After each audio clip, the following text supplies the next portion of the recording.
They ran her to him like a horse to market, her wrists bound with trade rope, her feet barely finding the frozen ground before the next pull came. The elders of her father's village had decided in the time it takes to smoke a pipe. The Mohawk champion had asked for peace.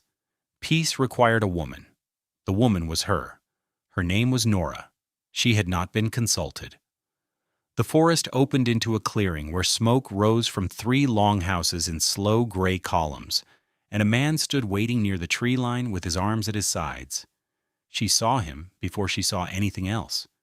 The stillness of him, the way he stood like something rooted, not like a man expecting a prize, but like a man bracing for a weight he had already decided to carry. He was broad across the shoulder. His face, when she came close enough to read it, he was younger than his stillness had suggested. Younger and unreadable in the way of someone who had learned to keep the readable parts elsewhere.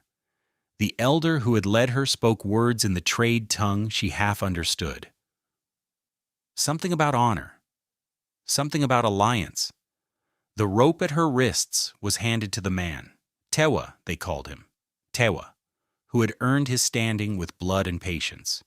And he took it, and then he looked at it, and then he did something she had not prepared for.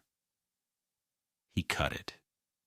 The blade came from somewhere at his side, and it was quick and clean, and the rope fell, and her wrists were free, and she stood there in the cold, with her hands hanging open at her sides, not knowing what to do with hands that belonged to themselves.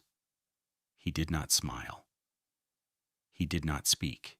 Or he turned and walked toward the largest longhouse and paused once at the entrance. Not to look back at her, she understood, but to leave the door open. She had been given away before. Her father, when the debt pressed in, had given her to a trapper named Aldous, who smelled of old meat and kept his fists close. She had lived 2 years in Aldous's cabin learning to read footsteps, the weight of them, the pace, the particular drag of the left heel that meant he'd been at the whiskey and she should make herself small and quiet and present all at once. She had learned the art of the almost invisible. She was standing at the edge of this Mohawk clearing still doing it, making herself a shape that takes up no particular space, that offers nothing to grab. The open door waited. She went in.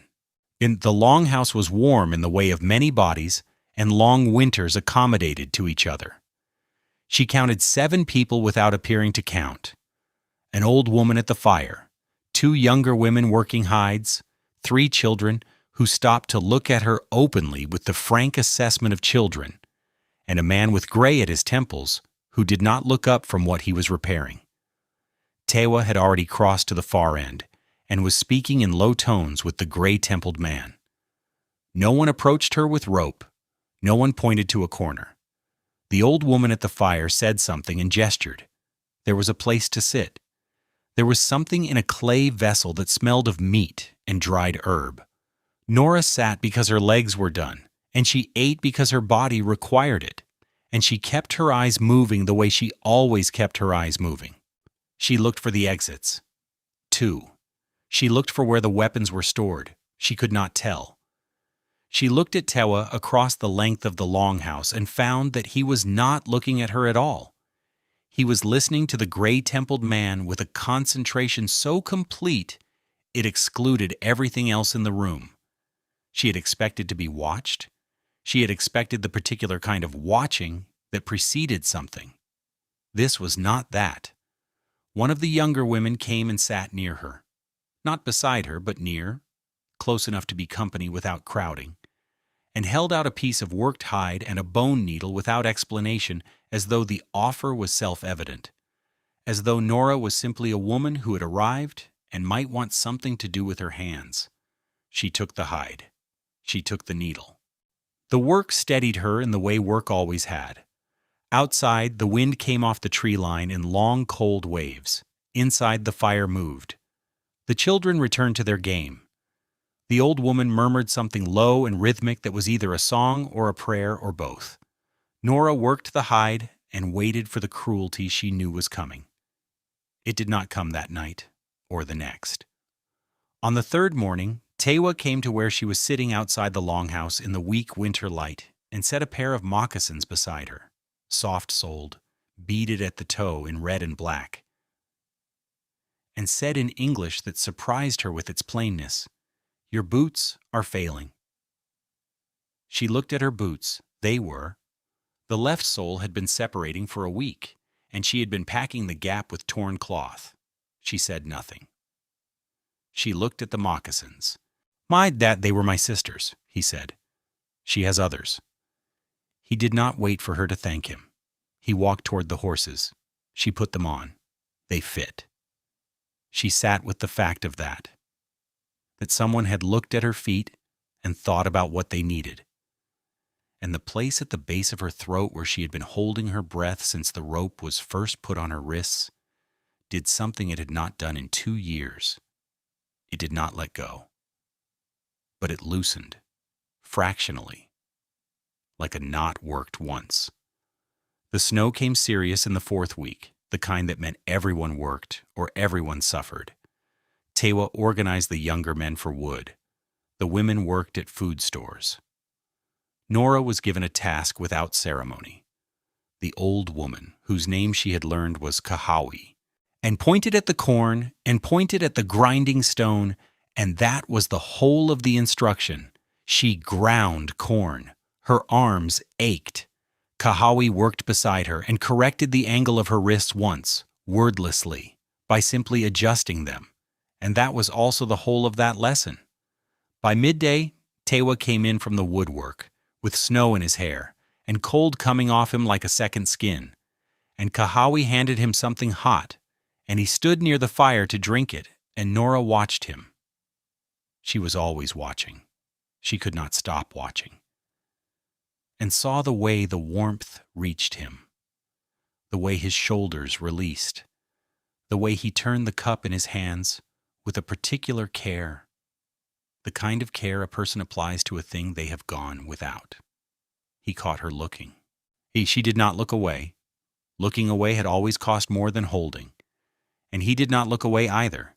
And for a moment they simply regarded each other across the fire with the full fact of their situation between them. He said, "You are not what they told me you would be." She said, "What did they tell you? Willing?" The words sat there. She turned back to the grinding stone. "What are you?" he said. Not unkindly. She thought about it with her hands still working. She thought about Aldous and the cabin and the 2 years of learning to be small. She thought about her father's face when he made the arrangement. Not shame, which she could have understood, but relief. She thought about the rope and the walk through the cold, and Tewa's blade, cutting the rope and the moccasins that fit. "I don't know yet," she said. It was the truest thing she had said to anyone in 2 years. He looked at her for a long moment with the fire between them. Then he nodded once, as though this answer was not only acceptable but somehow expected, and went back out into the snow. That evening, he sat across the fire, and she found herself watching his hands. The way they moved when he spoke to the gray-templed man, his uncle she had worked out, with a kind of controlled expressiveness, like a man who had learned to confine his feeling to his hands so the rest of him could stay still. She had done the same. She recognized the architecture of it. He had survived something. She did not know what, but the shape of him, the particular patience of him, the way he watched exits too, she knew that shape. She had lived inside that shape for 2 years. The fire crackled. The children slept in a pile near the wall. Outside, the snow pressed down on the world and made it quiet. She did not feel safe, but she felt, for the first time in longer than she could name, that safe was somewhere in the same territory as where she was standing. The trader came in the deep of February, a thick man named Corbett with 2 hired men behind him, and a manner of moving through the world as though it owed him passage. He had a letter. He said it was a letter. He held it up. from the colonial authority. He spoke of agreements made above the heads of the village. He spoke of the woman who had been sent here, and the problem of her being here, and the necessity of her return. He looked at Nora the way Aldous had looked at things that were his. And Nora had been outside checking the horses when they rode in, and she had not gone inside, and so she was standing at the edge of the gathering when Corbett gave his speech, and she saw Tiwa's face through all of it, the absolute stillness of it, the hands quiet at his sides, and she understood that she was watching a man decide something. Corbett said, "The woman comes with us, today." What happened next happened in the space of 3 breaths. Tewa said, "No." Corbett's hired man moved, and Nora moved first.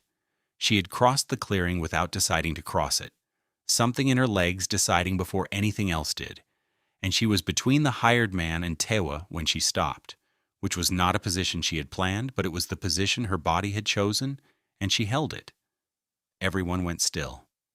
She looked at the hired man, who was larger than her, and she said with a calm that came from somewhere she hadn't known she had, "I was given here by my people in an agreement of alliance.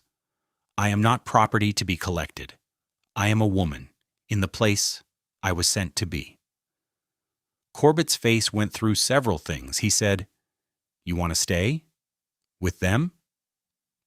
And there it was.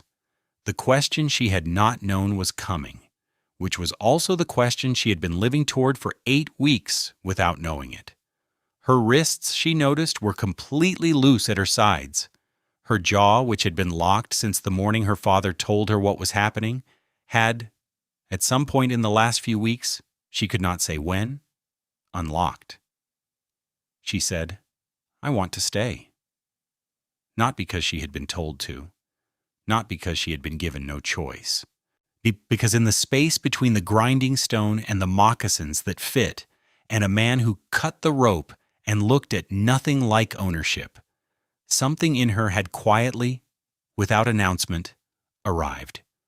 Corbett left.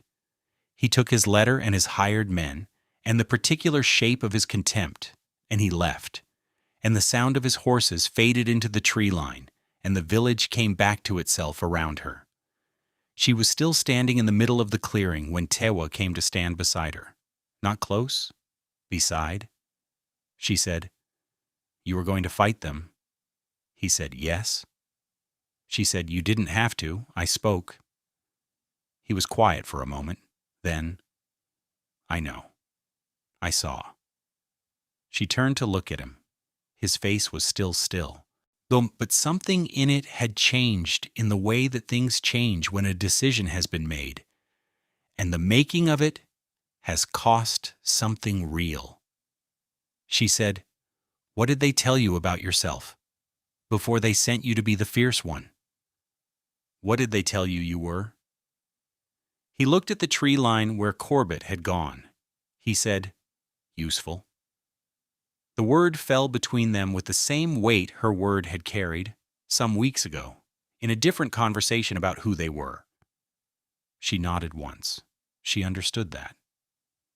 That night she sat near him at the fire. Not across from him, near him. Near enough that, when the fire shifted and the warmth moved, she could feel that he was warm. Kahawi watched them with the expression of a woman who has been watching things for a long time and recognized the pattern. The children slept.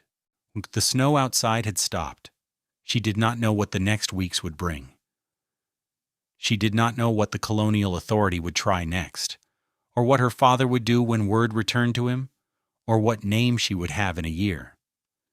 She did not know these things, and she found that her body, which had spent 2 years clenched around not knowing, had made a different arrangement with it tonight. His shoulder was near hers.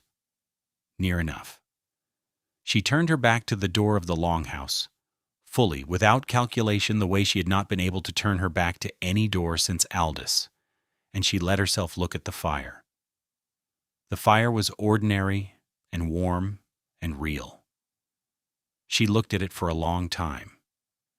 She did not look at the door. That was the whole of it.